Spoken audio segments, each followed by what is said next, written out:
Hello friends, my today's video is about compost and composting, the benefits of compost and how do we prepare the compost. Now compost is a very cheap method of getting nutrients for our plants, and definitely if you are preparing your growing your plants into compost, you can see very good results. So let's get started with the knowledge of compost. Compost is nothing but decayed or decomposed organic material used as fertilizer for growing plants. By composting your organic waste, you are returning the nutrients back into the soil in order for the cycle of life to continue. Composting saves money. You avoid the cost of buying soil conditioner, bagged manure, etc. So if you are utilizing your waste material from the kitchen for preparing the compost, you save lot of money which you either spend in buying the fertilizers or your soil manure. So as you can see in the picture, these are not to be thrown as trash. Instead, these can be used as compost. So what are the benefits of compost?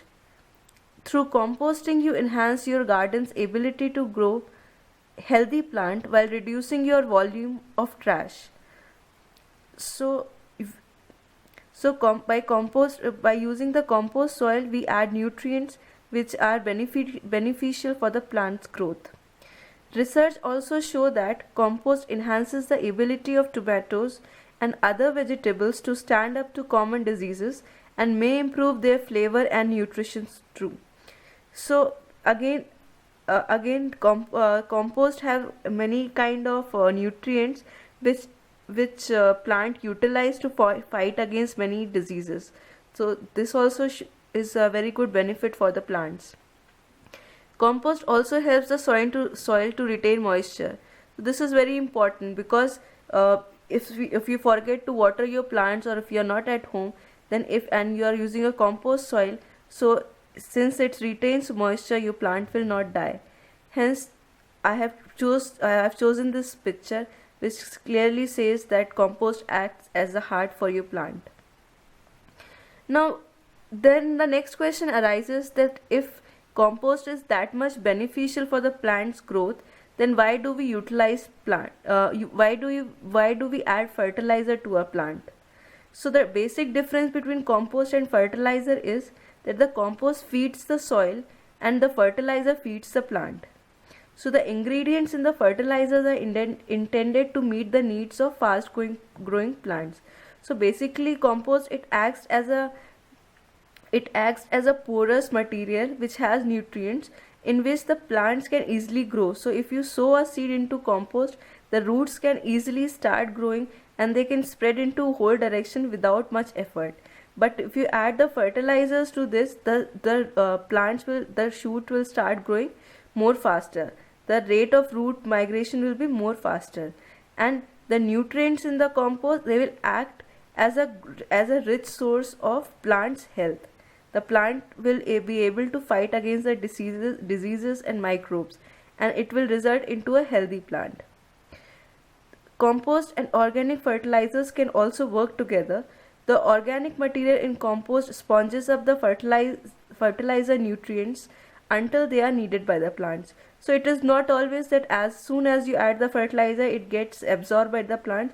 It first gets absorbed in the compost, and whenever it is required by the plant, this compost provides the fertilizer to the plant.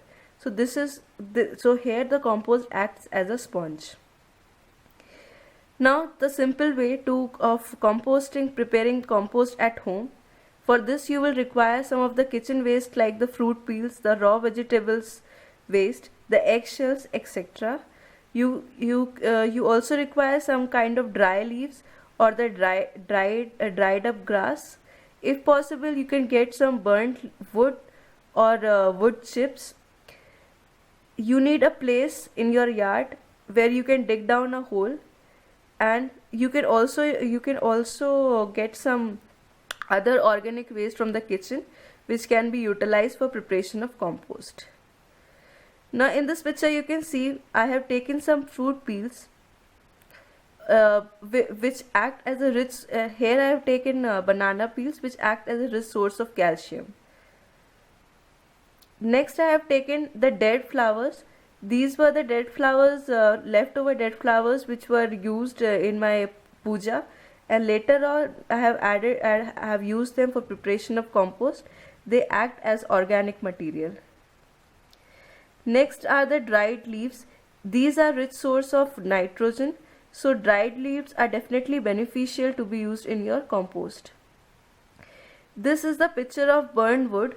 So burned wood is a source of potassium, and this should be definitely, if you add this to the soil, if you add this to your compost, it gives the plant rich source of potassium. Now in this picture I have digged down a hole depending on the organic waste I have. The size of the hole was dig, and the amount of waste you have, you can accordingly dig the size in your backyard where this waste material will decompose. Here I have taken the dried leaves. I have added these dried leaves to the holes, and in the second picture I have pressed down these leaves so that these fit to the size of the hole. Add the leftover fruits and peels to this. So in this picture I have added over the peels of bananas. Next I have added the flowers. Then I have added the burned wood or the ash, and then I have covered this with a layer of soil, and I have added some water on the top. Now you need not add water again and again. It is only once that the water is added, and then after 2 to 3 months I will definitely dig this hole back, and if I'll check once I'll check, I'll get the black compost, and I'll utilize this for growing of my plants. So I hope you enjoyed my video, and you will also prepare your compost at home. This is a very simple process, and you need not get anything from the market. It is completely free of any money. It is costless, priceless, so to say. So if you liked my video and you gained some information, do like, subscribe and comment. I'll keep posting and give you more information. Thank you.